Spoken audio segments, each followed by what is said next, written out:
I used to believe, truly believe, that if I loved my child with enough patience, sacrifice, and devotion, one day, he would become someone grateful, someone kind.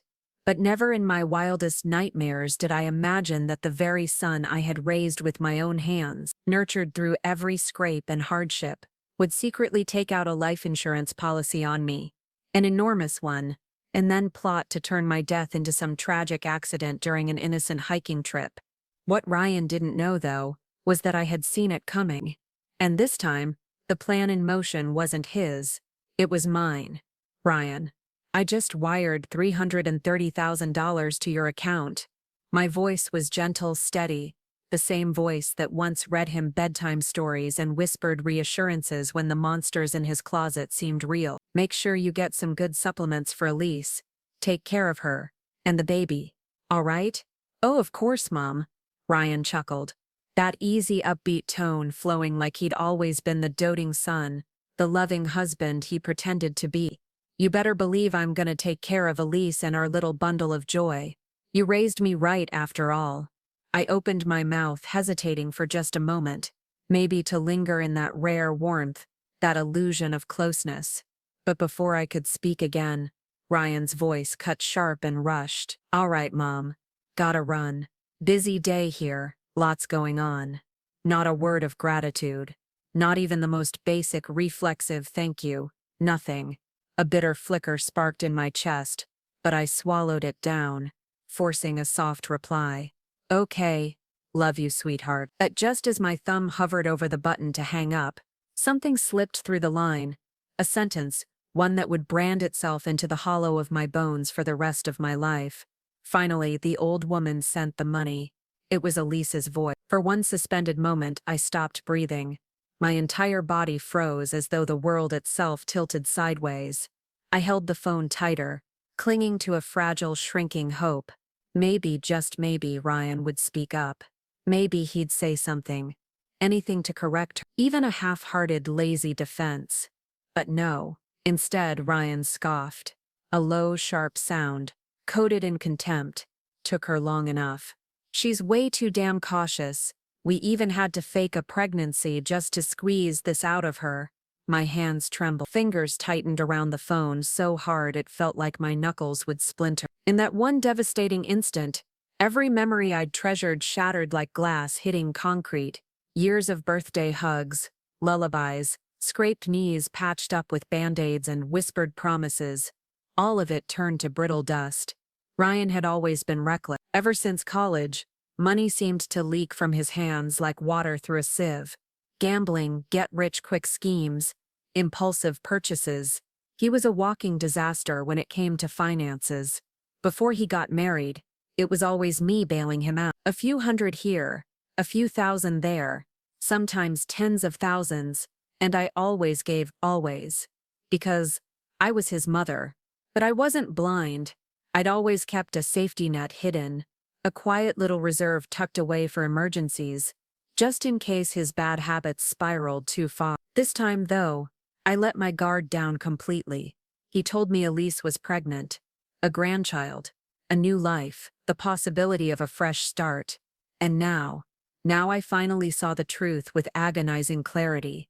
A truth as cold as a steel blade and sharper than any knife. After their wedding, the distance started. At first, fewer calls, then almost none. I told myself he was busy. New marriage, stressful job, normal things. I made excuses. So many excuses. But as I stood there in my living room, phone still clutched in my hand, their voices floated through the speaker, cheerful, even playful, chatting about how they'd spend my money. The hollow silence that followed when the line finally disconnected was suffocating. It felt like the entire universe was mocking me, laughing at my foolishness. And the cruelest part of all? I regretted everything. But realization only ever arrives when it's already too late. I wasn't expecting the knock at the door 2 days later. After living alone for so many years, the sudden sound startled me more than I'd like to admit. I rubbed the exhaustion from my eyes, adjusted the throw blanket around my shoulders, and shuffled to the door. When I opened it, there they were, Ryan, standing tall with that familiar boyish grin, and Elise by his side, her smile every bit as polished as it was hollow. "Ryan," I greeted softly, masking every fracture in my heart behind a warm smile. "What a surprise. What brings you here today?" "Oh, just thought we'd check in on you," he said breezily, handing me a paper bag. "Brought you some supplements. You know, gotta keep you healthy and spry." Elise stepped in, immediately, flashing that flawless grin. "Margaret, honestly, Ryan talks about you all the time at home. He's just been absolutely swamped with work. He hates that he hasn't had time to visit." I stared at them, feeling the urge to laugh, not out loud but deep inside. God, they were committed. Committed to this ridiculous little act, playing their roles like seasoned performers. Fine. If it was a show they wanted, I'd be more than happy to join them on stage. I reached out, patting Ryan's arm gently. "Just the thought means so much to me. Come in." The moment we settled into the living room, Ryan gave a little stretch, scratched the back of his head with faux nonchalance, and exchanged a quick glance with Elise. His voice turned casual, too casual. "So, you know, Elise is pregnant," he started. "And the apartment we're in? It's honestly way too cramped. We were thinking, maybe we could move in with you for a little while, just until we figure something out." I didn't answer right away. I just offered a soft, almost maternal smile and waited. Elise jumped in quickly, letting out a sigh that was far too rehearsed. "It's really hard, Margaret. The space is just so tight. And now with the baby coming, well, it's not ideal. Honestly, it's not safe for me or the baby." "The baby that doesn't exist," my mind whispered coldly. I nodded slightly, keeping my tone calm. Of course you can move in." Ryan's eyes lit up immediately, but something lingered behind that excitement, an edge of calculation. He hesitated, then casually pushed the boundary further. "Well, since we'll be living here anyway, it might make sense to put the house in my name, right? I mean, that way I can take care of the taxes, the maintenance, all that stuff. Take it off your hands." Elise followed seamlessly, her voice dripping with sugar. "Exactly, Margaret. We're family. You've done so much. You deserve to relax, not worry about bills or housework anymore." Listening to their little duet, I felt detached, amused even. Once upon a time, their words would have hit me like needles, pricking guilt into my skin until I gave them whatever they wanted. But not now. No, not anymore. Now they acted like everything I owned was already theirs by default. Like all they had to say was, "You're our mom," and I'd fold. I'd roll over and hand them my world. But this time, there wasn't even the smallest ripple in my heart. "Sure," I said softly. Ryan blinked. His mouth parted slightly, stunned. Elise's eyes flickered, momentary surprise breaking through her flawless mask. I pressed my lips together in a small, knowing smile. "Go on then. Keep playing. I'm curious to see just how far you think you can take this." Ever since Ryan and Elise moved into my house, the atmosphere shifted. Not immediately. No, their performance started sweet, painfully sweet. On just their second morning here, Elise shuffled over in pastel pajamas, her hair pulled into a deliberately messy bun, and smiled that syrupy smile that didn't quite reach her eyes. "Margaret," she began, voice lilting with faux affection, "how's the house transfer coming along?" I looked up from my cup of tea, letting out a carefully crafted sigh. "It's taking a little longer than I expected. These things, they're more complicated than I thought." For a split second, her smile faltered, a tiny crack in the porcelain, but just as quickly, she laughed lightly and brushed her hair back. "Oh, no rush. Really? We're happy to wait." Of course they were, because until that paperwork was finalized, the house was still mine. From that day forward, their act went into overdrive. Elise, who'd barely boiled water before, was suddenly up every morning, making me breakfast, scrambled eggs, toast, fruit arranged in the shape of little hearts. Ryan, who hadn't lifted a finger since the day he left for college, suddenly took an interest in cleaning. He wiped down counters, fluffed pillows, vacuumed the same hallway twice just to make sure I noticed. Every word, every gesture, every sugary smile was laced with sickening sweetness, a perfect picture of a loving son and devoted daughter-in-law. But I knew better. I always knew better. Ryan had never served anyone in his life. Not as a boy when he expected me to serve him like a hotel maid, and certainly not as a grown man who barely remembered I existed, unless he needed money. And now, here he was, wiping down my dining table. A joke. A pitiful joke. I had spent my life pouring everything into him. Every sacrifice. Every missed opportunity. Every sleepless night. And in return, he saw me as nothing more than a wallet on legs. A walking, breathing ATM machine. That night, I couldn't sleep. I lay awake, eyes fixed on the ceiling, wondering, was I being too cold, too harsh?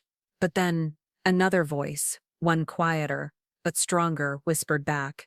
If I were truly cold, would I have forgiven him so many times?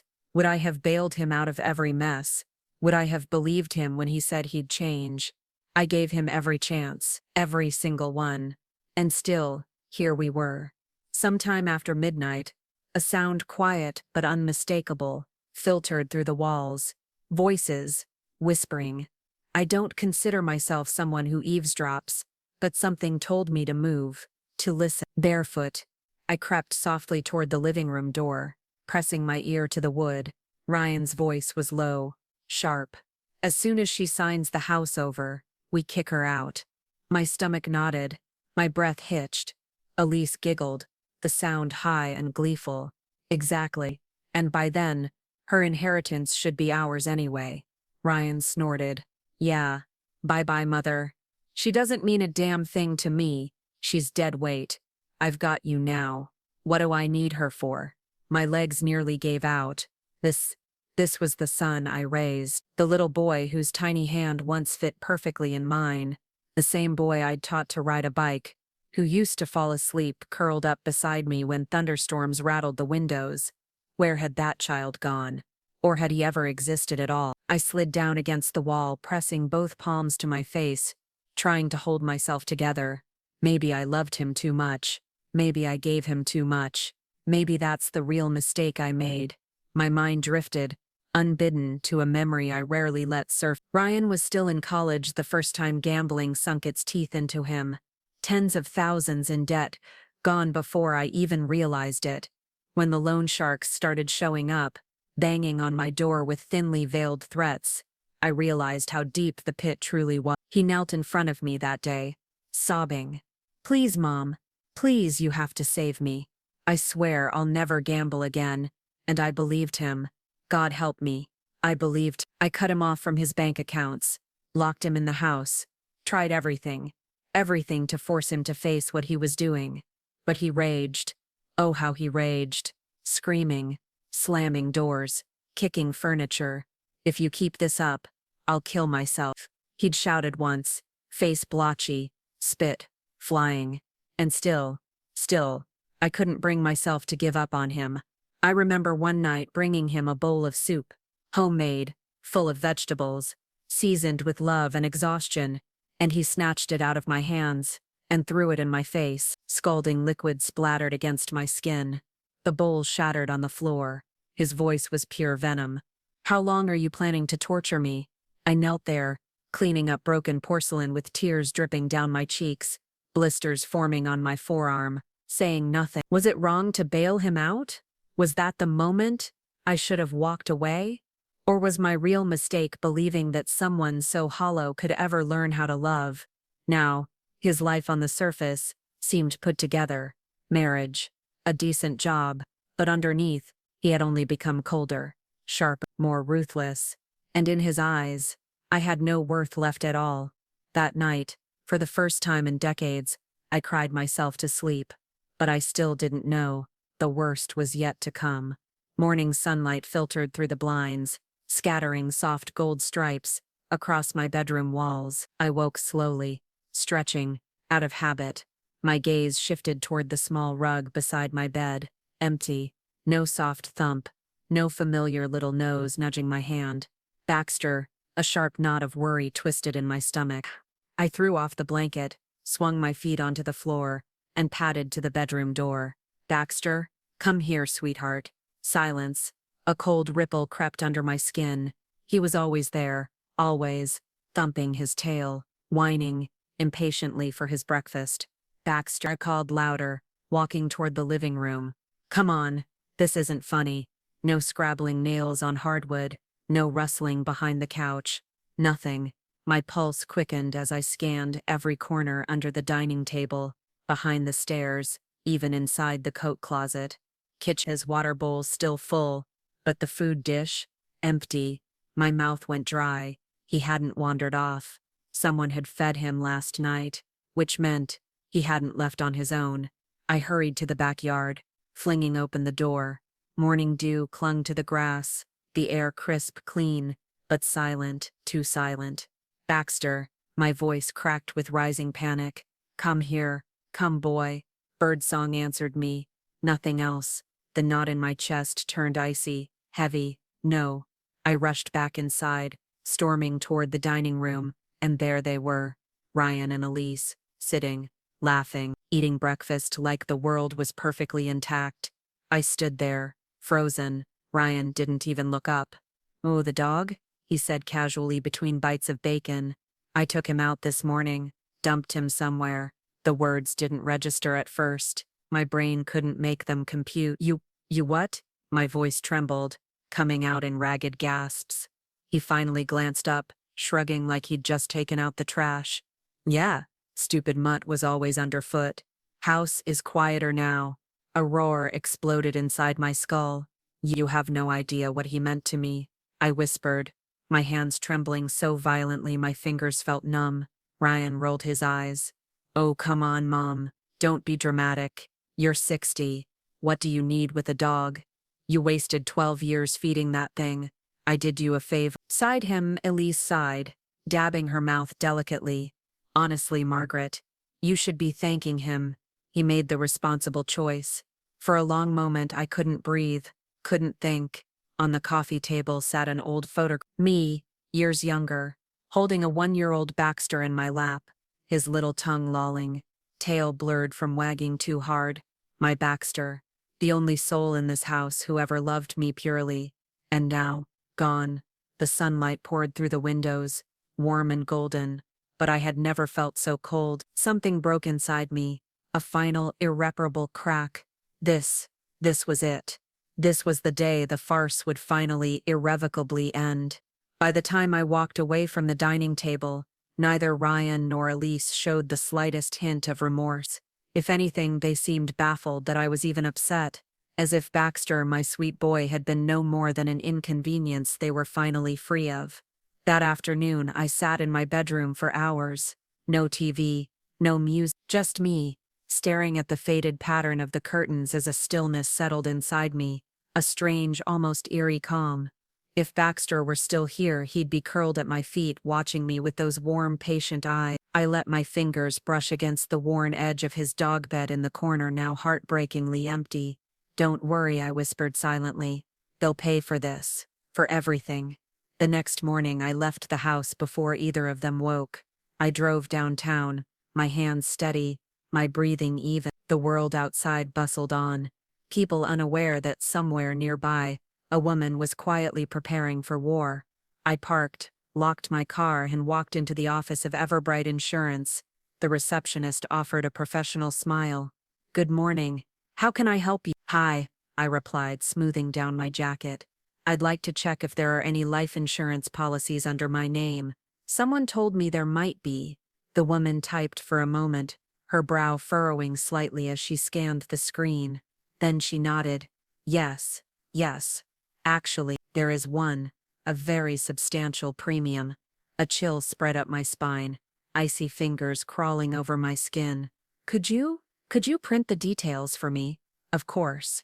When she handed me the document, my hands trembled, not from fear but from something darker, deeper. There it was in black and white. A high-value life insurance policy taken out recently. Beneficiaries listed as Ryan Ellison and Elise Ellison. Premium tier. My pulse thudded in my ears. To them, I wasn't family. I wasn't a mother. I was a payout. A dollar amount with legs. I folded the document neatly, slid it into my purse, and smiled tight-lipped, controlled at the receptionist. Thank you. This was very helpful.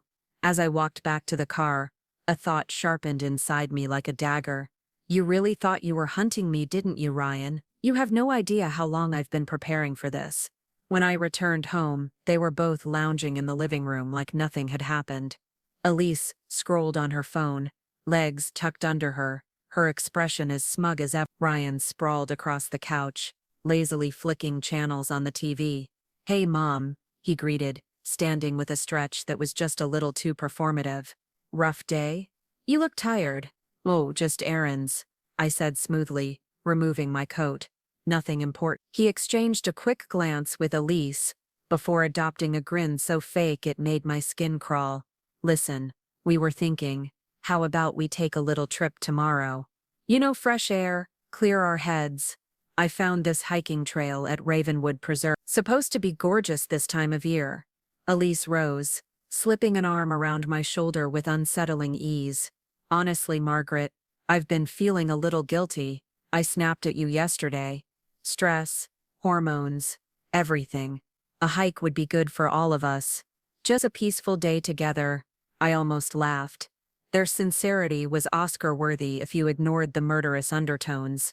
I smiled, nodding. "A hike sounds wonderful." For a moment they blinked, thrown off by how easily I agreed. Elise recovered first, squeezing my arm. "Great cack tonight. We'll leave early." "Of course," I murmured. "I'll be ready." As I walked toward my bedroom, closing the door behind me with a quiet click, my fingers curled into tight fists. They think I don't know. They think I'm still the fool they've always seen me as. I sat down on the edge of the bed, opened the drawer of my nightstand, and pulled out a small metal tin. Inside were things I hadn't touched in years, remnants of a life I'd left behind before marriage, before motherhood. A compass, a map of Ravenwood Bluff, a whistle, a tightly coiled length of paracord. You see, what Ryan never knew, what nobody knew, was that for nearly 15 years before marriage and motherhood, I'd been an active member of the local mountaineering club. Wilderness survival wasn't a hobby, it was a skill set, a lifestyle, something I'd tucked away when I traded hiking boots for diapers. I hadn't forgotten a single thing. The next morning was clear and bright, the sky a brilliant wash of blue streaked with gentle wisps of clouds, perfect weather for a murder, if that's what you were planning. We piled into Ryan's car, me in the passenger seat, Elise in the back. As we drove, the city gave way to quieter roads, then gravel paths, then dense woods rising up on either side. Elise chattered the whole way about how excited she was to connect with nature. Ryan nodded, adding the occasional fake laugh. But under their words, silence, tension. They were waiting, watching, calculating. "We're here," Ryan announced finally, pulling into a dirt parking area at the base of Ravenwood Bluff. As I stepped out, a sharp, unnatural chill prickled the back of my neck. Whether it was the breeze or intuition, I wasn't sure, but my hands stayed loose at my sides, ready. Elise hooked her arm through mine, too cheerful by half. "Let's go, Margaret. It's a beautiful day. Don't ruin the mood by spacing out." I offered her a warm smile soft as silk. "Of course. Let's enjoy it." We started hiking up the narrow trail, winding higher and higher until the trees grew thinner and the wind sharper.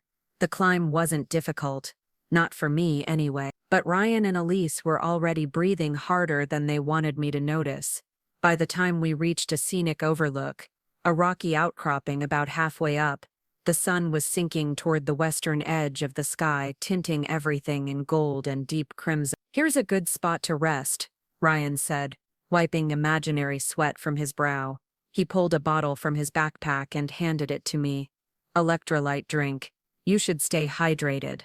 I accepted it with a grateful nod, twisting off the cap and pretending to sip. The liquid touched my lips, but never passed them. As I lowered the bottle, I caught it. The look, a quick, knowing glance passed between Ryan and Elise.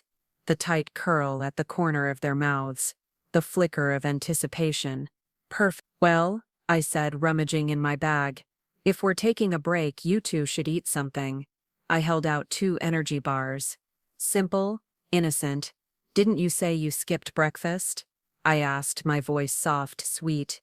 "Oh right," Ryan chuckled, tearing his open without hesitation. "Good idea. Elise followed, biting into hers eagerly.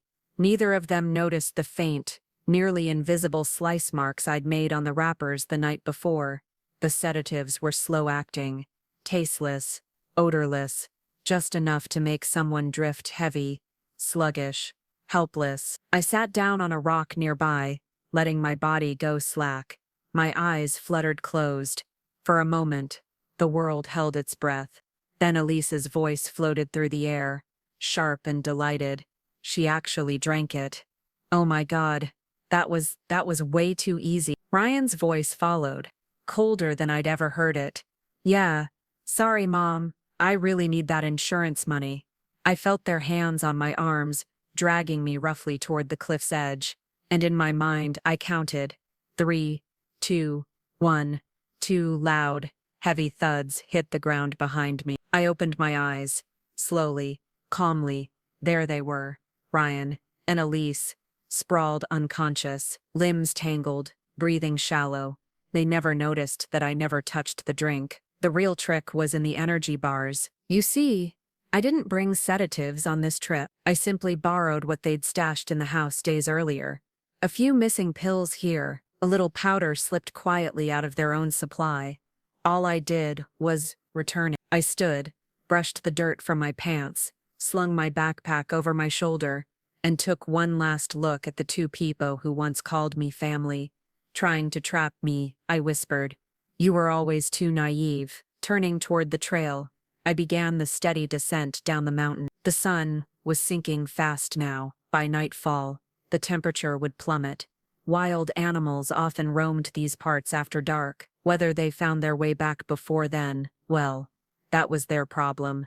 I hummed quietly to myself as I followed the winding trail down, step by step. Every crunch of gravel beneath my boots felt like a quiet punctuation mark to the closing of one long, painful chapter. The sky shifted from gold to a bruised violet, then deepened into the ink blue of early nightfall. A faint breeze stirred the leaves, carrying with it the distant rustle of unseen animals. Somewhere far behind me up on the ridge, Ryan and Elise lay sprawled in the dirt, unconscious and helpless. A fitting image, but fate, as it often does, had another twist waiting for me. As I rounded a bend, a weak, broken voice pierced the hush of the forest. Help, please.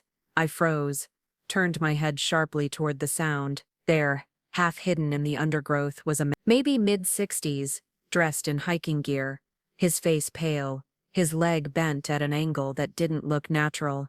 His eyes glazed with pain locked onto mine. Can you call someone? I think my leg's broken. Without hesitation, I hurried to his side, kneeling to examine the injury. It wasn't clean, swollen, already purpling, possibly a fracture. His breathing was shallow, ragged. You're all right now, I said softly. You're not alone. I pulled out my phone and dialed emergency services. Yes, this is Margaret Ellis. I'm at Ravenwood Bluff, near the Summit Trail. There's a man here with what looks like a broken leg. Please send help.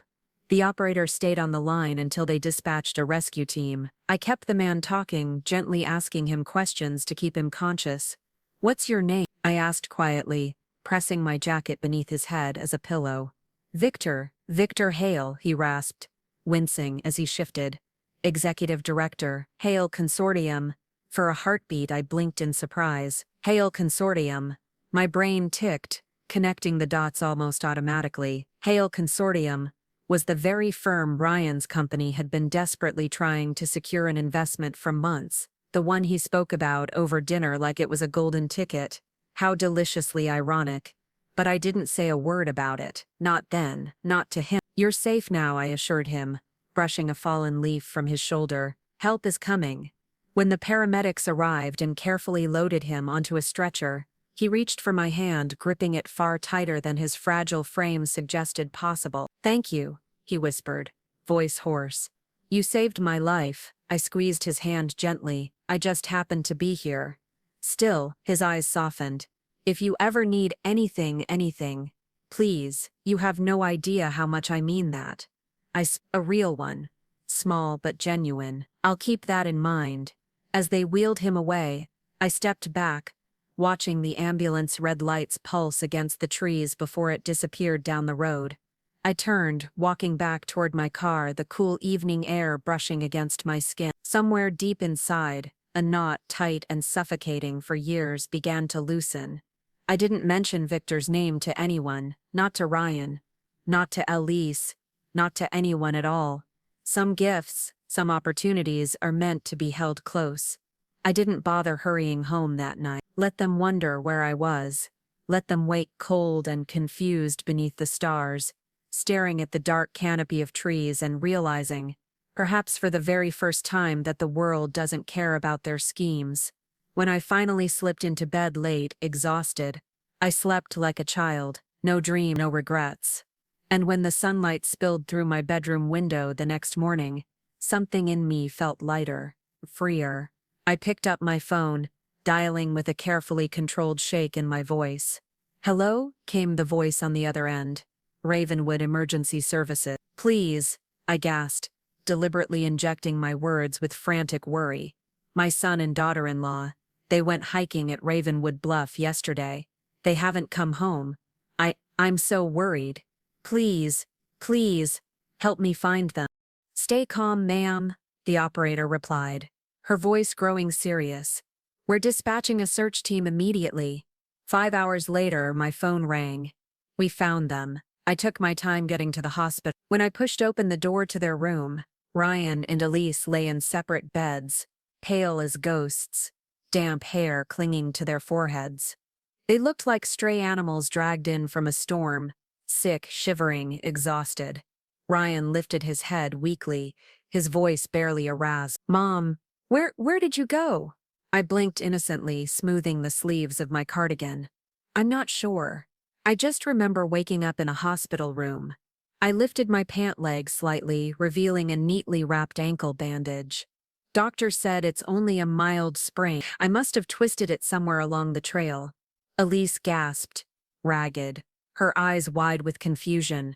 We passed out. It doesn't make sense." "Did you?" I gently raised a hand, cutting her off with a soft expression of hurt surprise. "What are you saying, Elise? Why would I ever do something like that? I love you both." I was sick with worry. Ryan frowned deeply, his brows knitting as though trying to connect puzzle pieces that refused to fit. But then, whether it was fatigue or the creeping fog of realization, he muttered, "Forget it," and flopped back against his pillow. The hospital stay should have been a wake-up call for them.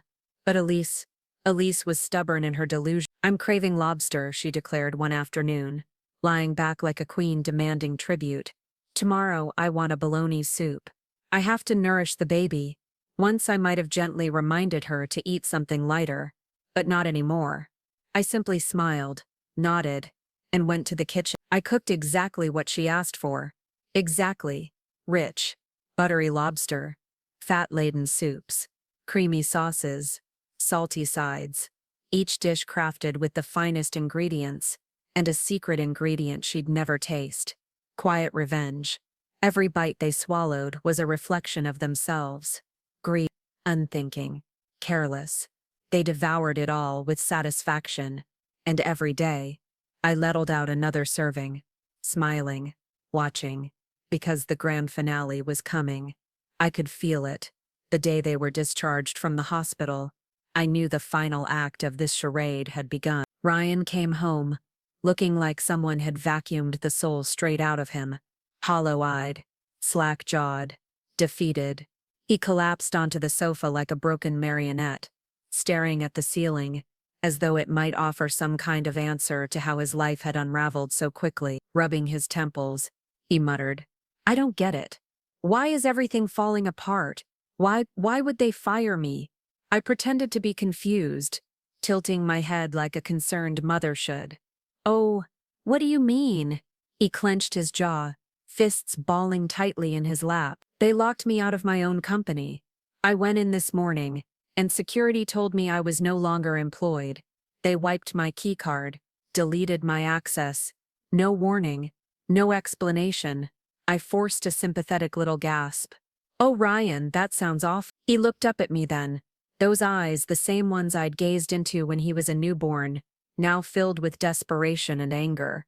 drowning in self-pity. Am I really that worthless, Mom? Am I? I walked over slowly, resting a hand atop his head like he was 5 years old again. Oh, sweetheart, don't be so discouraged. A pause. Then I smiled. Don't worry, I continued sweetly. I still have money. I'll take care of you both. You shouldn't have to stress over work. In fact, why don't I send you and Elise on a little vacation? Clear your heads, refresh yourselves. Ryan blinked. Wait?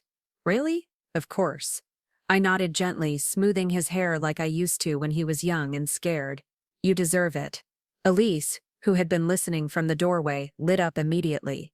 A vacation sounds perfect. Oh my God, yes. We need this. We've been through so much stress lately.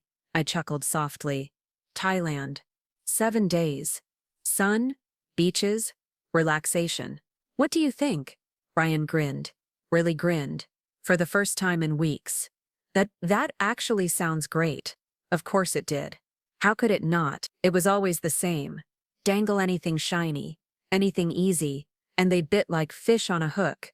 The very first thing Ryan did after landing in Bangkok was send me a message. Hey Mom, can you transfer some more travel money? We kinda overspent today. LOL. I sent the funds immediately. With a little smile, I even added, if it's not enough, just let me know. And just like that, their spending exploded. A few thousand became 10,000, then 20.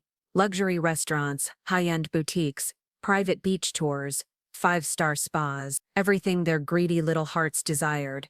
And each time they texted, I wired the money right away. Generous, smiling, silent, because none of it came from my personal bank accounts. Every dollar they spent was funneled directly from Ryan's own credit line. Every purchase, maxed cards, withdrawn loans, cash advances, attached squarely to his name. For years he'd treated debt like a game. Push it past the limit. Kick the can down the road. This time I simply followed his rule. While they basked in tropical luxury, I was back home orchestrating their erasure. I hired movers, packed every single item that belonged to them, clothes, shoes, junk, furniture, and shipped it all straight to the local community donation center. Every worthless trinket, every memory-stained piece of clutter, gone. Anything remotely valuable, jewelry, electronics, branded goods, donated to charity. The house, once cluttered with traces of their parasitic presence, grew emptier, cleaner, lighter. Then came the locks. Changed, replaced, reset. By the time their plane touched back down on home soil, every trace of them had been scrubbed from the house like dirt wiped from a window. I was waiting. The moment their plane landed, I hit send. A message, a file, an invoice. Every single transaction from the past 2 weeks, every dollar, every cent. Clearly marked, borrower, Ryan Ellison. It didn't take long before my phone rang. Vibrating wildly, Ryan's voice exploded down the line, frantic and livid. What the hell is this? What are these bills you sent me? Oh, you mean the money you spent. My voice was calm, soothing, almost maternal. His voice trembled. You're joking. You paid for this. You said no, sweetheart. I chuckled softly. You paid for it. All of it. It's your debt. A beat of stunned silence. Then, like a bomb going off, Ryan roared. I'm your son. Isn't it normal for me to spend your money? My fingers curled around the phone. I could almost see him in my mind, pacing, sweating, veins bulging at his temples. I let out a soft laugh. Oh, you remember I'm your mother now. That's interesting. Tell me something, Ryan. Aside from when you needed money, have you ever looked me in the eyes and said, I love you, Mom? Dead air. Silence thick enough to drown in. Then, I hung up. An hour later, the doorbell began ringing. Then pounding. Fist slamming. Open up, Mom. Open the door. Vanessa's shrill voice cut through the chaos. This is your way of cutting ties? What kind of mother does this? I walked to the door slowly, calmly, opened it just enough to block the entrance with my body. Ryan immediately shoved forward, trying to push past me, but I stood firm. Excuse me, what do you think you're doing? His eyes were wild. This is our house. Vanessa sneered behind him. Arms crossed. Don't act all high and mighty. We let you stay here out of kindness. A cold laugh rose from my throat. I reached to the table beside the door, grabbed the manila folder sitting there, and tossed it straight into Ryan's chest. Take a look, I said simply. Check whose name is on the deed. He tore it open, his face draining of color as his eyes scanned the lines. This isn't. It's. Vanessa yanked the papers from his hands, flipping through the pages. Her fingers trembled. Her lips parted in disbelief. It still says, your name. Her eyes snapped to me. You tricked us. You gave us a fake contract. I smiled, tilting my head slightly. No, I gave you exactly what you were too greedy to bother reading. I tapped the final line of the document. Right there. Small print. For display purposes only, not a legally binding transfer of ownership. Her face turned ashen. Ryan's entire body sagged. No. This can't be real. But it was.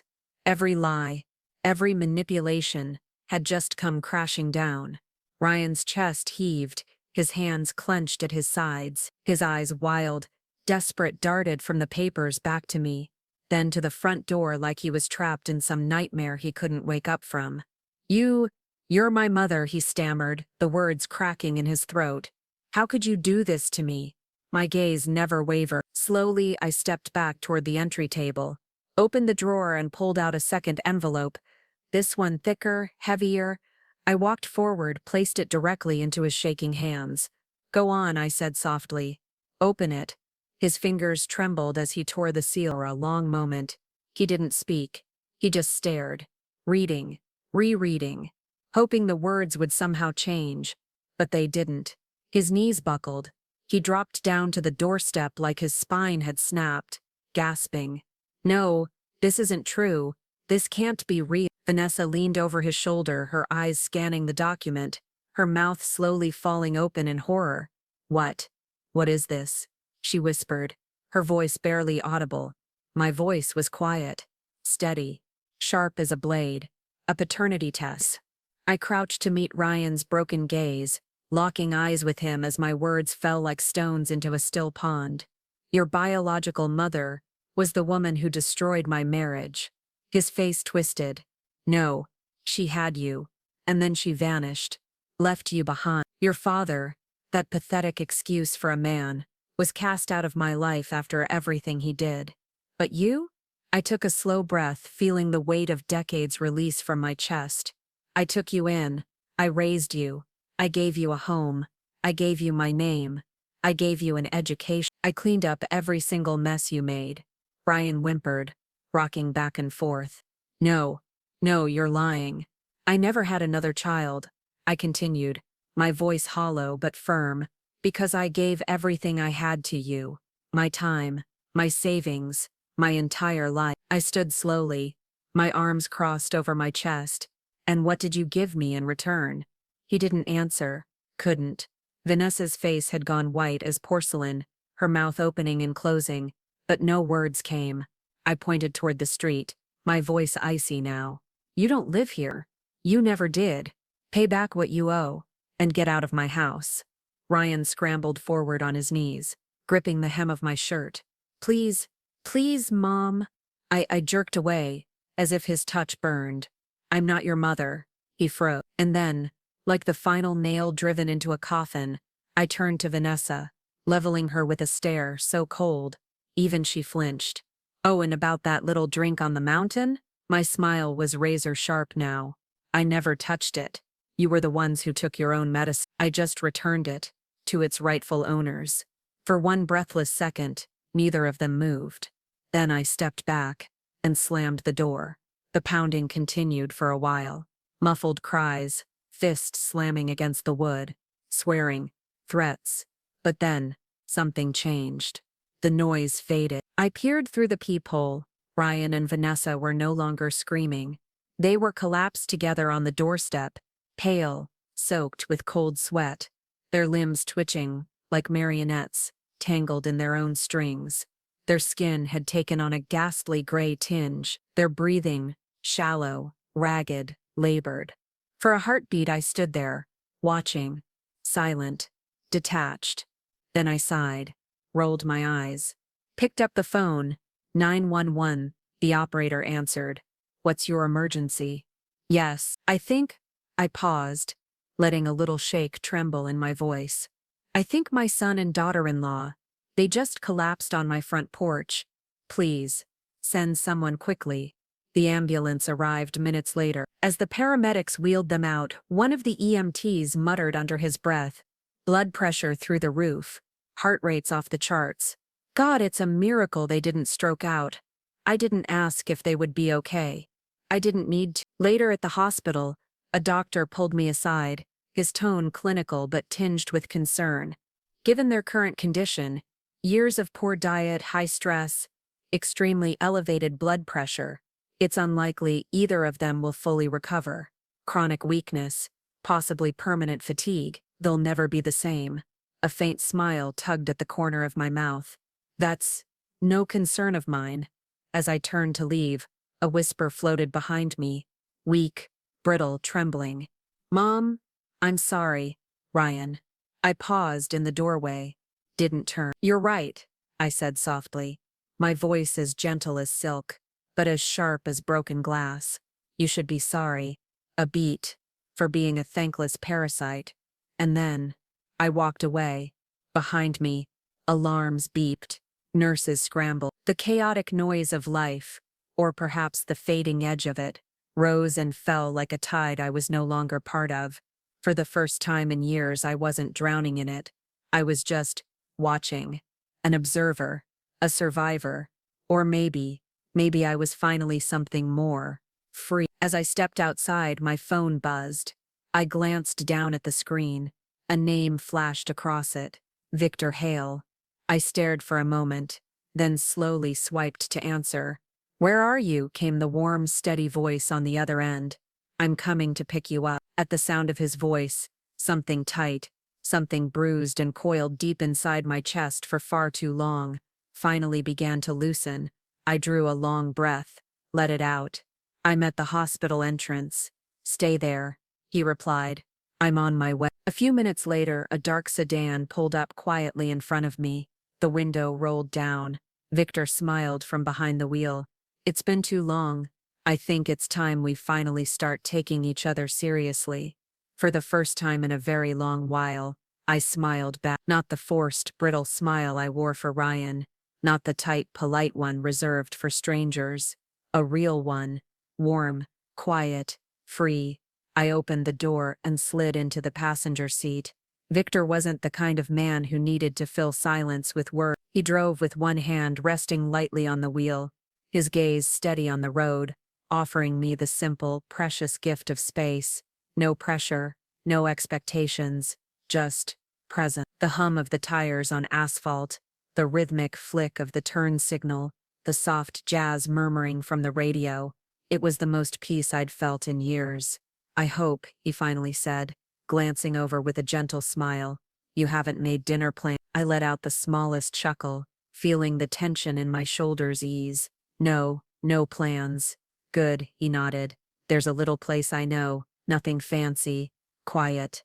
They serve the best pan-seared halibut in the city. For once, the idea of sitting across from someone, no performance, no manipulation, no tightrope walking of fragile egos, sounded wonderful. We pulled into a quiet restaurant, tucked between rows of maple trees, its soft lantern-lit exterior glowing like something out of a storybook. Inside, the hostess greeted Victor with a warm, familiar smile. Table by the window, Mr. Hale. Please, he nodded, then gestured to me. And this is Margaret. As we settled in, menus forgotten between us, I found myself watching him, noticing the fine lines at the corners of his eyes, the silver streak at his temple, the way his hands rested easily on the table. Strong hands, hands that had built things. Lead peep carried weight, but never imposed it.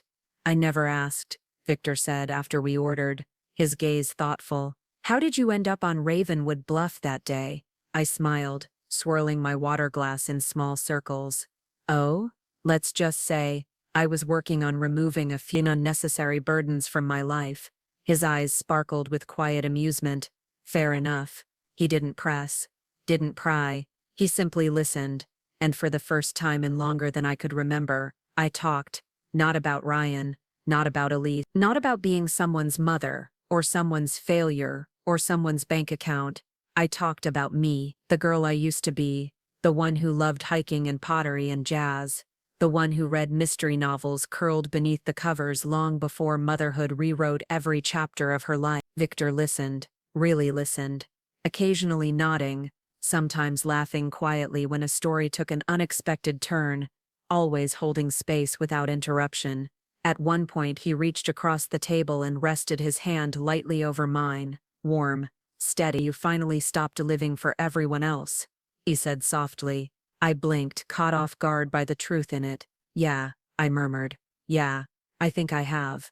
In the days that followed, Victor became something gentle but constant in my life. We walked together in the morning, small, simple routes around the neighborhood, letting the fresh air fill our lungs. He encouraged me to join a local pottery class, not because I needed a hobby, but because it was something that used to bring me joy, long before I buried it beneath everyone else's demand. We cooked together in the afternoons. He wasn't a great cook, he admitted that up front, but he was an excellent sous chef, chopping herbs, stirring sauces, laughing when flour dusted both our hands.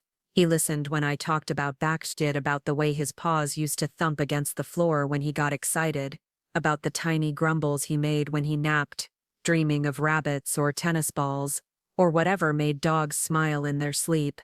Victor didn't offer hollow platitudes. He didn't say, "You can get another dog," or "Time heals everything." He simply squeezed my hand and let the silence be soft, not empty.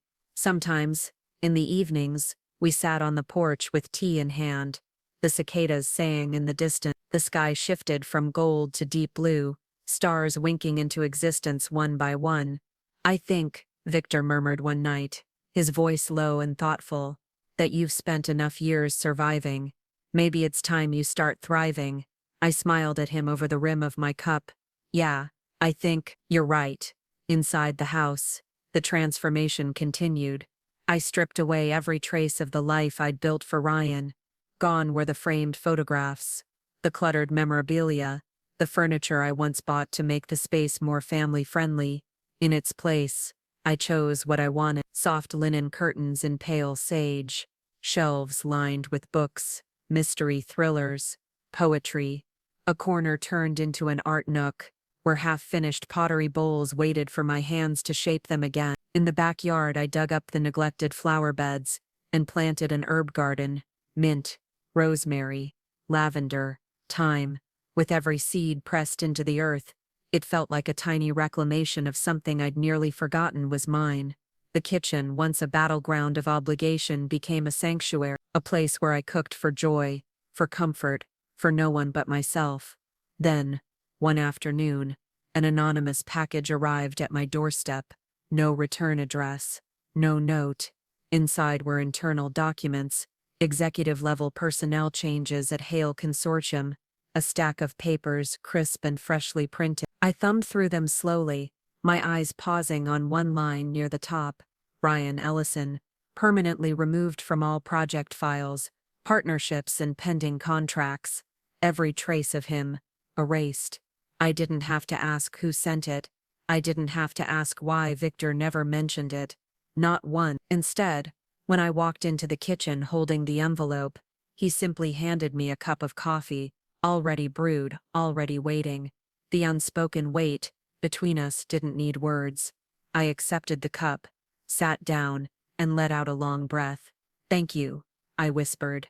He didn't answer, he just smiled. Warm, gentle, quiet. In that moment, I realized something. Real happiness doesn't always arrive like fireworks. Sometimes, it's just the quiet after a storm.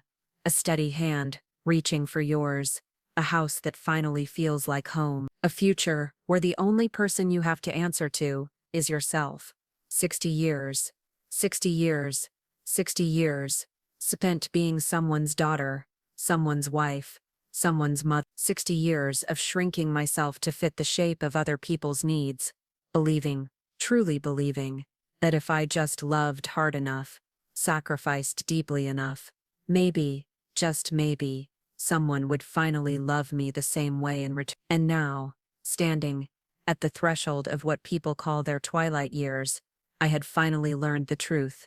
There's no guarantee, no universal law that says love will ever be returned just because it's given.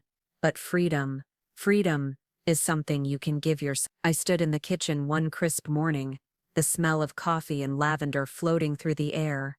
As sunlight spilled across the polished countertops, I stirred a pot of tomato basil soup, humming to myself.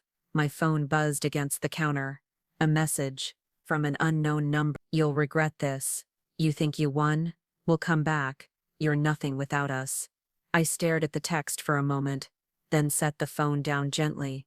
I reached over, slid the block contact button, and pressed confirm without the slightest flicker of hesitation. For the first time in my life, their words had no weight, no hooks left to sink into my skin.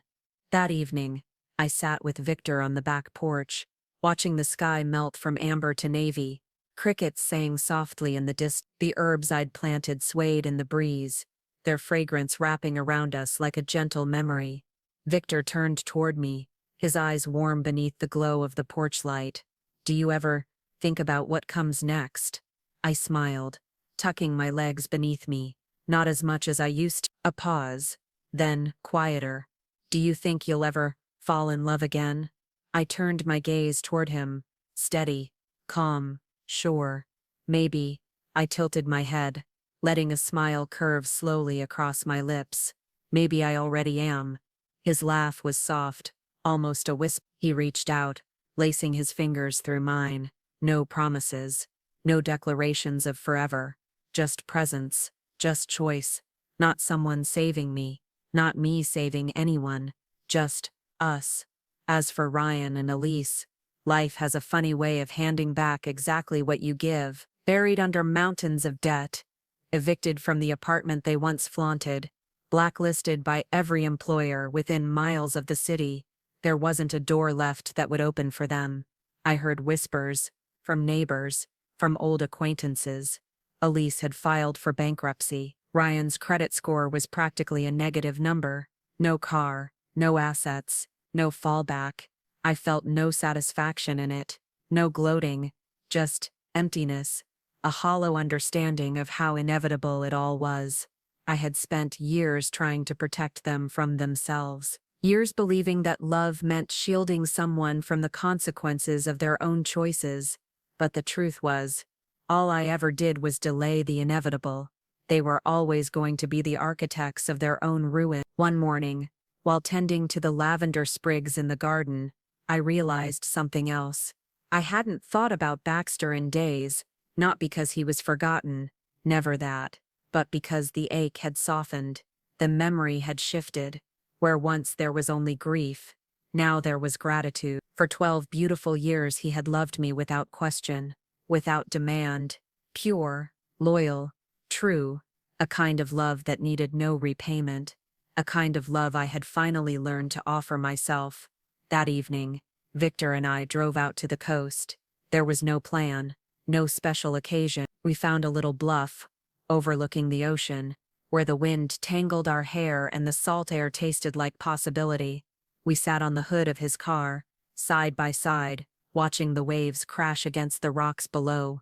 For a long time, neither of us. Then, quietly, Victor reached into his jacket and pulled out something small, an old brass compass. The edges were worn, the face cracked. The needle, though, still swung true. He turned it over in his hands, before offering it to me. For wherever you decide to go next, he said soft, even if it's nowhere at all. I stared at it, at him, and something in me, something deep, old, tired, let go. I whispered, it's time I finally start choosing. Not for anyone else, not for their approval, their love, their acceptance, just for me. There's a kind of peace that comes, not from winning, but from walking away. From realizing that you don't have to fix what was never yours to fix. You don't have to heal people who refuse to heal themselves. You don't have to keep proving your worth to people committed to not seeing it. You simply get to live. You get to breathe. You get to take back every piece of yourself you once handed out, like offerings at an altar that never gave anything in return. As the sun sank beneath the waves, Victor leaned his shoulder against mine. No words, no vows, just quiet. And for the first time in my life, it was enough. This story is a powerful reminder that sometimes the people we love the most can hurt us the deepest. For years, Margaret sacrificed everything for her son, believing that love, patience, and endless forgiveness would one day be enough to change him. But in the end, she learned a harsh truth. You cannot save people who refuse to change. And loving someone doesn't mean allowing yourself to be used, manipulated, or destroyed. Margaret's journey isn't just about revenge. It's about reclaiming her worth, her freedom, and her life. It teaches us that walking away isn't failure, it's strength. And sometimes choosing yourself is the most powerful decision you can ever make. If this story inspired you or made you reflect, don't forget to like, subscribe, and turn on notifications to support this channel. Your support helps me continue sharing meaningful stories like this one. And before you go, drop a comment below and let me know, which country or region are you watching from? I love seeing how far this amazing community reaches around the world. Thank you for being here, and remember, you are never too late to take back your power.